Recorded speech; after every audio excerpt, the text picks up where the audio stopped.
Hello everyone, welcome to enlighten learning. आज हम discuss करने वाले हैं बिजनेस लॉ या फिर बिजनेस रेगुलेटरी फ्रेमवर्क का अनदर इम्पोर्टेंट टॉपिक, जो कि आपका हो जाता है कंसीडरेशन।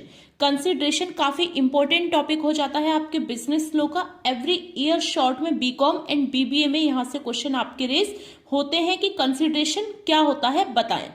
कंसीडरेशन हम डिस्कस करने वाले हैं as per Indian contract act 1872। मैंने आपको content Hindi and English both में प्रोवाइड किया है ताकि ये video Hindi and English both medium के लिए बेनिफिशियल हो सके। चलिए स्टार्ट करते हैं। कंसीडरेशन का मीनिंग होता क्या है? देखिए, कंसीडरेशन आपको बिजनेस लॉ में जहां भी ये वर्ड दिख जाए, आपको केवल एक चीज का याद रखना है और वो वर्ड है आपका समथिंग इन रिटर्न, मीन्स बदले में कुछ। एक एग्जाम्पल से समझते हैं, एक एग्जाम्पल की हेल्प से समझते हैं, आपको काफी अच्छे से क्लियर हो पाएगा। देखिए, दो पार्टी होती है कोई भी कॉन्ट्रैक्ट करने के लिए। ये आपकी पार्टी ए है एंड सेकेंड आपकी पार्टी हो जाती है बी। ए के पास एक हॉर्स है और बी को उस हॉर्स की रिक्वायरमेंट है। ए अपना हॉर्स सेल करना चाहता है, तो बी ने ए से कहा कि आप मुझे अपना हॉर्स देंगे। ए ने कहा हाँ बिल्कुल दूंगा, बट उसकी कीमत होगी 5000 रुपीज। मीन्स अगर आपको हॉर्स चाहिए तो आपको मुझे 5000 रुपीज देने पड़ेंगे। बी ने ए से प्रॉमिस किया कि ठीक है मैं आपको 5000 रुपीज दूंगा, और ए ने प्रॉमिस किया कि ठीक है आपको मैं 5000 रुपीज के बदले में अपना हॉर्स दूंगा। तो यहाँ पर आप देख रहे हैं कि ए जो एक पार्टी है जो कि आपका प्रॉमिसर है, और सेकंड जो है आपका प्रॉमिसी, जिससे आप प्रॉमिस कर रहे हैं वो आपका कहलाता है प्रॉमिसी, और जो आपसे प्रॉमिस कर रहा है वो पर्सन आपका कहलाता है प्रॉमिसर। तो यहाँ पर आपकी दो पार्टी हो जाती है कंसीडरेशन में कि ए ने प्रॉमिस किया बी से अपना हॉर्स सेल करने के लिए, और बी ने प्रॉमिस किया ए से बदले में उसे मनी देने के लिए। तो यहाँ पर आप देख रहे हैं दोनों ही पार्टी को कुछ ना कुछ रिटर्न में मिल रहा है। बस इसी प्रोसेस को बोलते हैं कंसीडरेशन। किसी भी कॉन्ट्रैक्ट के वैलिड होने के लिए आपको जो एसेंशियल एलिमेंट चाहिए वो है आपका कंसीडरेशन। अगर आपके कॉन्ट्रैक्ट में कंसीडरेशन नहीं है तो आपका कॉन्ट्रैक्ट वैलिड नहीं माना जाएगा, वो आपका इनवैलिड या फिर वॉइड कॉन्ट्रैक्ट हो जाएगा। कॉन्ट्रैक्ट की वैलिडिटी के लिए कंसीडरेशन का होना काफी हद तक इंपॉर्टेंट हो जाता है। कंसीडरेशन का मीनिंग कुछ भी नहीं, बस होता है रिटर्न में कुछ मिलना। मीन्स दोनों पार्टी को बदले में कुछ ना कुछ मिलना चाहिए। That which is actually given और acceptance in return for the promise. Means आपको रिटर्न में कुछ ना कुछ मिलना चाहिए। अगर किसी भी पार्टी को बदले में कुछ नहीं मिलता है किसी कॉन्ट्रैक्ट में, तो वो आपका वैलिड कॉन्ट्रैक्ट नहीं कहलाता। आई होप आपको पता चल गया होगा कि कंसीडरेशन क्या होता है। कंसीडरेशन का मीनिंग होता है कि समथिंग इन रिटर्न। एक पार्टी आपको कुछ दे तो आपको भी बदले में कुछ ना कुछ उसे देना है। दोनों पार्टी का यहाँ पर फायदा होना चाहिए, एक भी पार्टी का नुकसान नहीं होना चाहिए।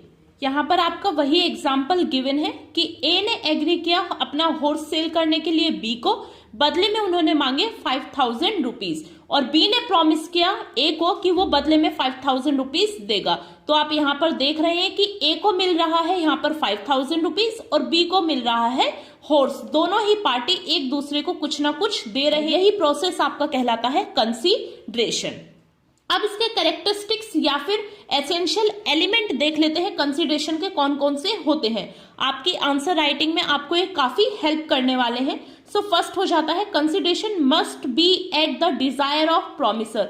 मीन्स कंसीडरेशन कुछ ऐसा होना चाहिए जो कि सेकंड पार्टी आपको दे सके। ऐसा नहीं होना चाहिए कि ए पार्टी ने बोला कि मैं आपको हॉर्स दूंगा और बदले में आपको मुझे आसमान देना पड़ेगा। ऐसा नहीं होना चाहिए। अब जो बी पार्टी है वो आसमान कैसे दे सकती है? वो उसकी डिजायर के, वो उसकी कैपेसिटी के बाहर है।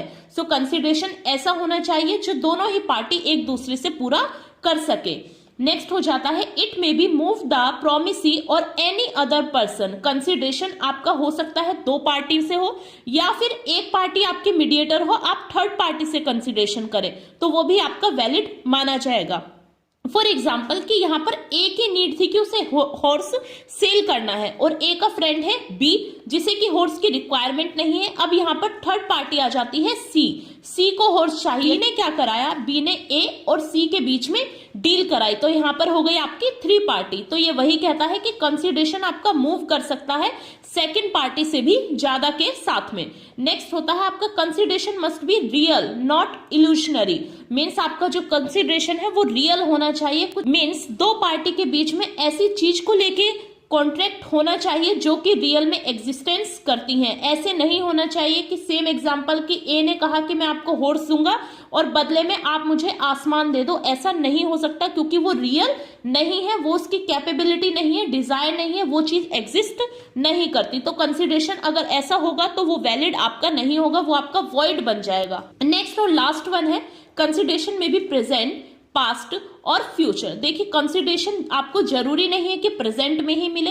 ए ने यहाँ पर वादा किया बी से कि वो आपको हॉर्स सेल करेंगे, वो आपको हॉर्स देंगे, बट आपको 20 दिन बाद देंगे, तो वो आपका फ्यूचर हो जाता है। अगर तुरंत के तुरंत बी ने हॉर्स परचेज कर ली, बदले में आपको 5000 रुपीज दे दिए, तो वो आपका प्रेजेंट हो जाता है। ऐसे ही पास्ट में कोई प्रॉमिस किया ए ने बी को कि ठीक है मैं तुम्हें हॉर्स दे दूंगा आगे आने वाले कुछ समय में, तो वो पास्ट प्रॉमिस हो जाता है। सो कंसिडरेशन आपका प्रेजेंट में भी हो सकता है, पास्ट में भी एंड फ्यूचर में भी।